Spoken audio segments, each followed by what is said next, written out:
galera, bom dia, boa tarde, boa noite, boa madrugada. Meu nome é Sidney Martins, professor de língua portuguesa aqui do LACENEM, o maior site de videoaulas do Brasil. Meu parceiro, se liga só, hoje é a nossa segunda aula e como eu já havia dito para vocês, além da estrutura, você também vai trabalhar outros processos. Então, qual é o meu intuito aqui? Eu já te mostrei como é que funciona a questão da competência, só para você ter uma noção do que realmente você vai ser cobrado. Aí agora a gente vai começar a trabalhar a estrutura e com o tempo você vai perceber, opa, aquilo dali tem a ver com aquela competência, opa, não posso dar mole nisso daqui. E futuramente, depois de aprender a estrutura, o que eu vou trabalhar? A parte gramatical, até mesmo para você começar a produzir. É importante que você produza sempre. Ah, Sidney, hoje em dia eu não tenho quem corrija as minhas redações. E por enquanto a gente ainda não tem uma plataforma, mas futuramente nós teremos aqui no LAC uma plataforma de correção de redações. E você não precisa ficar preocupado, porque você vai mandar a redação, ela será corrigida e devolvida. Por enquanto, o que eu vou fazer? Vou trabalhar isso contigo e olha a dica que eu vou te dar agora. Você provavelmente não tem como pedir isso ao seu professor na escola, porque ele deve estar ali com milhares de alunos, centenas de alunos, então não vai ter tempo para poder te auxiliar de forma individual. Agora, de vez em quando, levar um texto e falar assim, qual é, professor? Dá uma olhada aí para mim, quebra esse galho.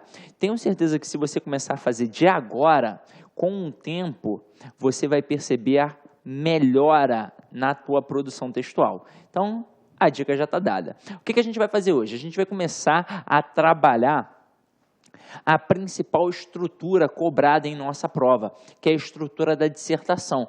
O que é uma dissertação? Você já deve estar mais ou menos antenado. A dissertação, ela trabalha a defesa de uma opinião, de uma ideia, de uma tese. Então, basicamente, a gente vai trabalhar defendendo uma ideia nossa, através de quê? Como é que eu vou defender? Através de argumentos. E esse texto, ele é sempre formado numa estrutura em prosa. E o que é isso? Como eu já havia dito, eu tenho início, meio e fim, porque é uma estrutura linear. Então, sempre tem a introdução, sempre tem o desenvolvimento e sempre tem a conclusão. Agora, a gente vai começar a trabalhar em cima disso, beleza? Então, olha só. Aqui eu coloquei 3 frases, 3 máximas de 3 grandes escritores, do Drummond, que é um grande escritor brasileiro, do Paul Valéry, que é um escritor francês, e do Ezra Pound, que é um escritor inglês. Então, olha só, escrever bem é a arte de cortar palavras. Entre 2 palavras, escolha sempre a mais simples. E a incompetência se manifesta no uso de palavras demasiadas. O que há em comum entre essas 3 frases? Não adianta dizer que são as aspas, hein? Não vai me dar esse mole. Meu companheiro, tem em comum a ideia, o conceito, o princípio da economia linguística. Eu não preciso escrever demasiadamente, eu não preciso escrever muito para realmente escrever bem. Eu não preciso ficar enchendo linguiça, essa é a verdade. Então, olha só, escrever bem é a arte de cortar palavras. Por exemplo, quando você produz o seu texto lá no rascunho, você percebe que repetiu algumas vezes algumas palavras. O que você vai fazer? Você vai começar a cortar. Eu sempre, quando trabalho numa turma de interpretação, dou uma dica que é válida para a hora de produzir também. É a leitura em voz alta. Então, por exemplo, lá no dia, qual vai ser a primeira coisa que você vai fazer? Você vai fazer a sua redação. Pronto e acabou. Aí você não vai passar a limpo. Você vai terminar o resto da prova. E olha só, presta atenção, vai terminar o resto da prova, vai levantar, vai ao banheiro, vai beber uma água e vai voltar para passar essa redação a limpo. Para quê? Para dar tempo de você se distanciar. Imagina o seguinte, num condomínio, quando tem 2 crianças fazendo besteira, a culpa é de quem? É sempre do filho do vizinho. Nunca é do meu filho. Por quê? Porque a gente não consegue enxergar o erro do nosso filho, assim como a gente não consegue enxergar o nosso próprio erro. Então, se você passar limpo na hora, você não vai enxergar o seu próprio erro. Então, espera para passar limpo no final. Aí, quando você for passar limpo, o que você vai fazer? Você vai fazer uma leitura em voz alta. Ah, professor, mas vamos me expulsar da sala. Não, é para que você escute o som da sua voz. Desta forma, o que vai acontecer? Você vai perceber todos os erros, porque você vai perceber as palavras repetidas, você vai perceber construções esquisitas. Porque se na hora que você fizer a leitura você falar, opa, isso está estranho, é porque realmente está estranho. E aí você vai precisar fazer o quê? Você vai precisar cortar aquelas palavras para evitar as repetições desnecessárias. Eu adoro essa daqui, ó. Entre duas palavras, escolha sempre a mais simples. Sabe por quê? Às vezes o aluno, muito comum em vestibular, hein? Muito comum no Enem, ele não sabe escrever tal palavra, mas ainda assim ele a escreve. Então, o que você vai fazer se você não sabe escrever determinada palavra? Você não vai dar um mole de escrevê-la. Você vai fazer o quê? Vai escolher uma mais simples, uma que seja sinônima, para evitar o quê? Um erro gramatical. Você não pode dar mole. E olha aqui, a incompetência se manifesta no uso de palavras demasiadas. Se liga só, em qualquer local que você passe para trabalhar a redação, seja no curso presencial ou no curso online, o professor sempre pede para você produzir períodos curtos. Exatamente, eu posso dizer que não significa um erro produzir um período longo. Mas quando eu produzo um período longo, eu estou fadado a dois possíveis erros. Ou eu vou cometer um erro de concordância verbal ou até mesmo nominal, porque provavelmente o meu sujeito vai ficar distante do verbo, ou eu posso realmente falar besteira. Então, para evitar isso, o que eu faço? Tento produzir períodos curtos. Então, quando eu falo de período, eu estou falando do sistema SVC, em que eu tenho um sujeito, verbo e complemento. O ideal é que eu produza sempre na ordem direta, para que facilite a compreensão daquele camarada que está lendo. Porque se você produzir inversões, pode dificultar. E se você dificultar a compreensão do cara, pode ter certeza, ele não vai fazer uma segunda leitura, ele vai assinalar erro de coesão e coerência. Então, o que a gente aprende aqui? A gente aprende aqui que eu tenho que ser igual ao time do Barcelona, simples e objetivo. Só para citar como exemplo, na época do meu vestibular, ó, olha que isso tem tempo, hein? Eu fazia pré-vestibular com a professora Marina, que era a responsável pela banca do UFRJ. E eu fazia vestibular na época em que passava a novela do Roque Santeiro. Olha eu entregando aí minha idade, tem muito tempo, hein? Então, nessa época, tinha um professor que virava lobisomem. Ele era um professor de língua portuguesa extremamente erudito. Então, ele utilizava um português escorreito. Lindo, maravilhoso. Certa vez ele estava entrando numa sala, na verdade num quarto, em que uma mulher estava trocando de roupa, e ele a viu. Então, ele saiu correndo, e ela foi atrás. O que houve, professor? Ele, 1000 perdões, estou deveras abichornado. Deveras eu já sabia que significava muito, mas eu não sabia o que era abichornado. Curioso que só, e é importante um aluno curioso, fui pesquisar o que era no dicionário. E aí vi que era nervoso ou envergonhado. O que eu fiz, idiotamente? Escrevi na minha redação, deveras abichornado. Eu não lembro nem qual era o tema. Eu sei que foi difícil conseguir colocar essa construção ali.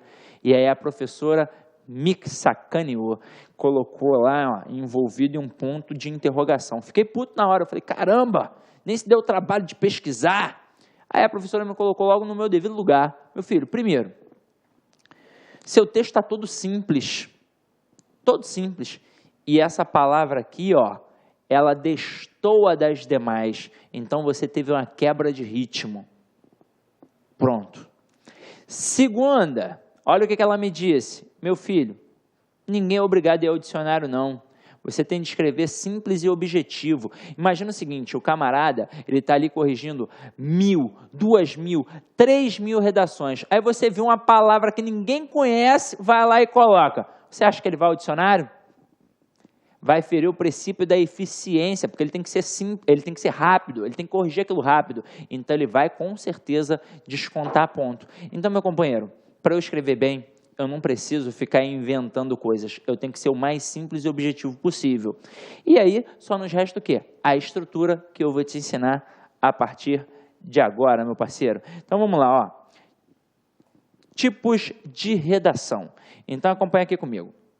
O bom desempenho em provas de redação depende, antes de tudo, de uma justa concepção do tipo de texto que se pede. Em geral, quando dizemos redação, estamos fazendo uma referência genérica a um dos 3 possíveis tipos, que a gente tem a narração, a descrição e a dissertação, com os devidos desdobramentos de composição em prosa, que é o texto em estrutura linear, ou seja, possui início, meio e fim. Aí vem aqui comigo, ó. A dissertação, que é o termo que você, concurseiro do Enem agora, porque eu vou te chamar assim, você é um concurseiro agora, você precisa estar sempre estudando, você é um grande estudante, você precisa, ó, ficar antenado com a dissertação. O que é a dissertação? É o tipo de texto no qual se apresenta tese seguida de argumento, que venha a comprová-la, ou seja, defendem-se pontos de vista. A dissertação distingue-se da descrição e da narração por ser fruto da objetividade, razão enquanto os outros dependem majoritariamente da observação e da imaginação. Então, basicamente, uma dissertação é a defesa de uma tese, de uma opinião. Então, meu companheiro, todo mundo quer que você produza uma dissertação, porque uma pessoa que é capaz de argumentar, ela é capaz de se virar em qualquer ambiente. E é esse tipo de pessoa, esse tipo de aluno, que qualquer setor público ou privado de educação quer. Beleza? Então vamos lá, ó. Tá vendo isso daqui?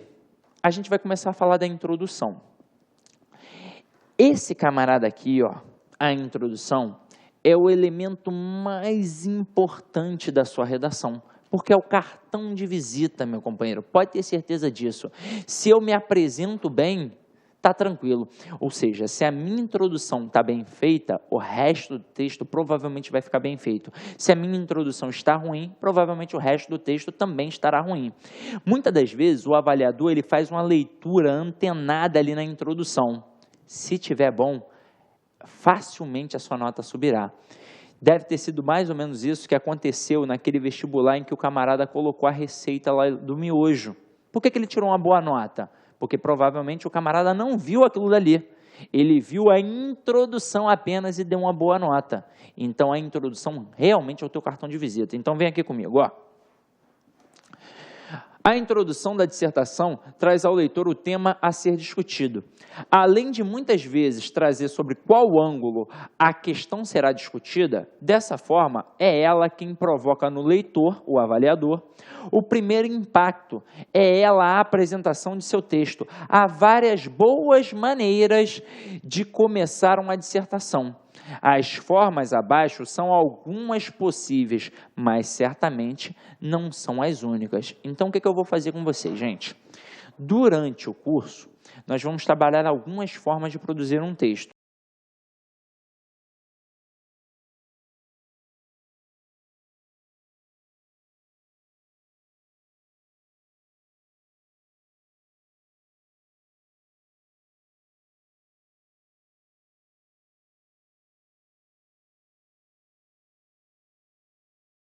Fala, galera, gostou da aula? Curta e compartilha.